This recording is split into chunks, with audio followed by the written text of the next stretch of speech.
उत्तरकाशी जनपद के धराली क्षेत्र में बादल फटने की अभी सूचना आई है और बहुत तेज गति से मलबा आया है पानी के साथ।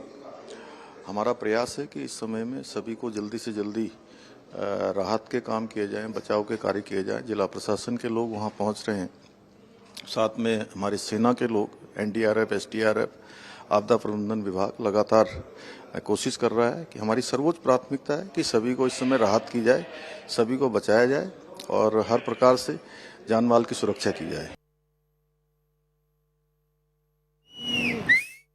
जैसे की सूचना है जैसे मिली है, हमारी जो सबसे नज़दीक की एसडीआरएफ की टीम थी वो मौके पर पहुंच गई है। इसके अलावा बाकी की 2 यूनिट्स हैं वो वहाँ पहुंचने वाली है। एसओसी के सुपरविजन में एक कोऑर्डिनेटेड तरीके से रेस्क्यू का वर्क किया जा रहा है। जो आसपास की एनडीआरएफ है, आर्मी है, उनकी टीम्स जो है वो भी रवाना हो रही हैं और मौके पर पहुंच रही हैं। इसके अलावा जो हमारी एसडीआरएफ की बटालियन हेडक्वार्टर में जो स्पेशलाइज्ड इक्विपमेंट्स को जो इस डिजास्टर में काम आ सकते हैं उनको भी हम लोग एक जियो के सुपरविजन में रवाना कर रहे हैं।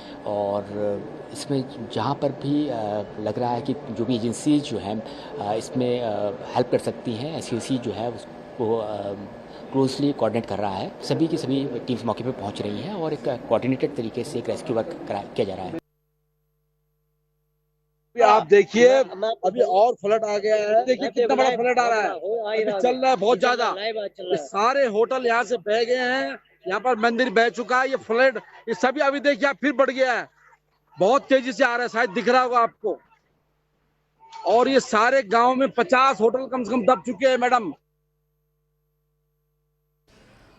All right, let's also take you through the footages that have come in. Shocking visuals have now been shared when those flash floods actually occurred. The first set of visuals again capturing the Dharali village shows the minute by minute way the rivers actually just came and swept the entire district in a matter of seconds. As you can see, these houses, all of them swept away in those flash floods, which as we all know were triggered by a cloudburst. This is, of course, as we all told you, the district of Dharali. This is another footage that has now come in. You can see what a massive cloudburst that led to that flash flood. Everything up in fumes, literally, that too in a matter of seconds. We all know that this is the Himalayan range, which of course is extremely susceptible. There's also the role that is being attributed to deforestation. Is it also a man-made disaster? We'll await a confirmation on that. This is not the first time that Uttarkashi has witnessed these flash floods. But at the moment, what we can tell you is that there was barely any more time for the forces, whether NDRF or SDRF, to ensure that complete evacuation of the district is done. On that note, let's quickly bring you some more breaking inputs coming in from Uttarakhand, as what we are learning from government sources, which have revealed to CNN News 18 that the weather is currently a massive challenge. It's difficult to estimate how many would have died in these flash floods. Many connecting roads, in fact, have also been washed away. More teams are still being mobilized. This as NDRF and the SDRF have also been mobilized at the moment, but the route has been completely destroyed. Arunima brings us more perspective on that news story. Arunima, what are the possibilities now of an airlift being considered for those who perhaps have survived this disaster?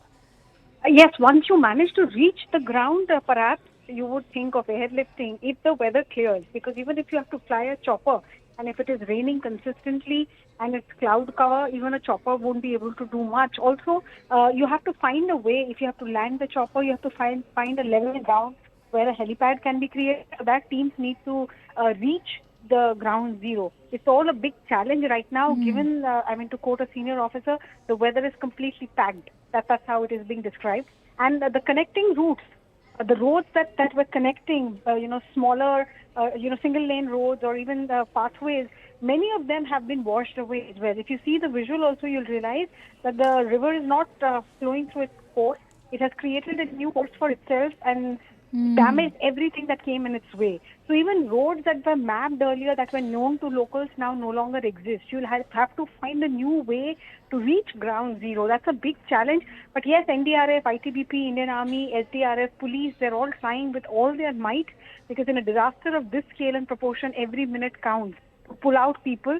Officially, I'm not getting any numbers about how many they think could be victims of this huge tragedy. Could be 250, could be 300, could be even more. What are you learning in terms of what exactly led to such a situation where people couldn't even be evacuated completely? Because the army has also come out with a confirmation that several people still remain trapped because they didn't have enough time to evacuate. Why so? Yeah, I think we'll have to wait for an inquiry later to tell us exactly what happened. But based on what eyewitness accounts we have got, and based on preliminary information that the administration has, it looks like a flash flood. So suddenly the water level increased. It is possible that there was a cloudburst in the higher reaches which went unnoticed, and that could have led to sudden increase in the volume of water in the river. It has been raining consistently, and if you see the videos also, you'll see that the weather is inclement. So, I mean, people who are closer to the riverbed or who were on low land, they were the most affected because they did not have any chance. If you see those eyewitness videos, they're, as per standard operating procedure, they're constantly whistling, trying to warn people to move away from the river. But in 15 seconds, how much can you really warn, even if you have a siren going on? So that really gave people very little chance. People on the higher reaches could only watch in horror and capture it on their mobile phones. People on the lower stretches, I don't think they had any chance. Absolutely. It is all, in fact, captured in various videos which show the extent of the disaster and in such a short span of time that everything was over. But having said that, we are also learning that this area was also inhabited by various homestays, because Harshil, which is a popular tourist destination, happens to be nearby. What are you learning in terms of the kind of assistance that's coming in? Because Harshil is also where there's an army camp, I believe. Yes, and that's some relief, because Indian Army personnel present there with their canine squad, with their equipment, with the men and machine is a big help. Not very far from Harshil is also the ITPP's positioning. So 3 battalions of ITPP are also part of the rescue operation. NDRF has also moved in. But how many hotels affected? How many homestays affected? The numbers are varying. It could be 12 to 15. But so far, I have not heard any official estimate from the administration, because they are finding it difficult to figure out what is the extent of damage. Till the time team members actually hit ground zero and survey for themselves, I think it will be all guesstimate. But yes, you are absolutely right. This is a huge devastation. Harshil is a popular tourist area. And there was a local market that was washed away as well.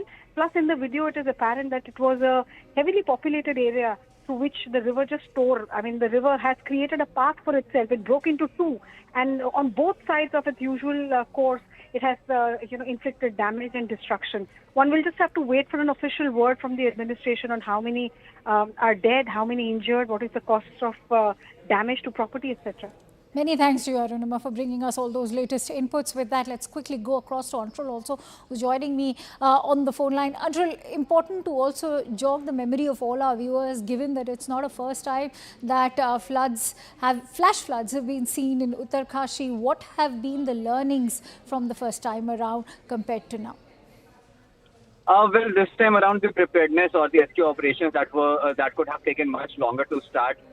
This time around, we are seeing it right from the time that this incident happened. At approximately 1:40 p.m. was the time when this incident had happened. And by 3 o'clock, the teams were in fact present on the spot, including the Indian Army who were stationed in Harshil itself, and they were the first responders. They were able to reach on the ground very, very quickly. Apart from that, the SCRF teams that were deployed in the district, they were also able to reach on the ground very, very quickly and were able to start the rescue operation.